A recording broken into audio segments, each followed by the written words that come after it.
Hai non moito soaría ciencia ficción, pero hoxe xa é real. Varias empresas fabrican robots capacitados para facer todo tipo de tarefas. Chegarán as máquinas a substituir a maioría dos traballadores? Pois hai expertos que aseguran que incluso os oficios manuais, por exemplo, un fontaneiro ou un electricista, poden acabar desaparecendo, Carlos.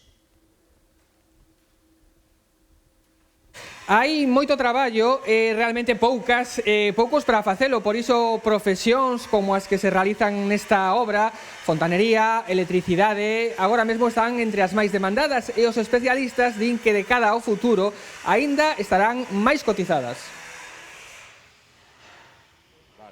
De momento, Manuel non para de dicir que non. A súa pequena empresa non pode atender máis encargos. A de Francisco, electricista, tampouco. Nos levamos máis de ano e medio rechazando moito traballo por non poder atendelo. De feito, me ten chamado de outras constructoras e teño que dicirlle que non, porque non teño personal suficiente para atendelos. Así que, de momento, fontaneiros e electricistas son dos oficios máis demandados. De momento, buscados e ben pagados. No sé si para ser millonario no, pero para trabajar y tener un trabajo y un futuro en la vida, seguro.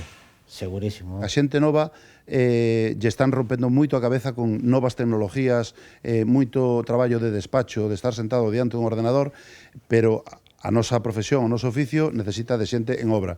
Hai cousas que non se poden facer a través do ordenador. Pero xa hai robots que o poderían facer. Estos son imaxes reais, prototipos de traballadores manuais. Nos próximos 2-3 anos, pode que incluso antes, temos unha nova oleada de robots humanoides que se están a desenvolver, especialmente en China, pero tamén en Occidente, que además son robots que aprenden coa interacción co mundo real. Xa están en produción, xa os temos, por exemplo, Figure e outra empresa que teñen un protocolo de comunicación chamado Helix, se comunican entre eles. Estos robots xa existen, non é ciencia ficción.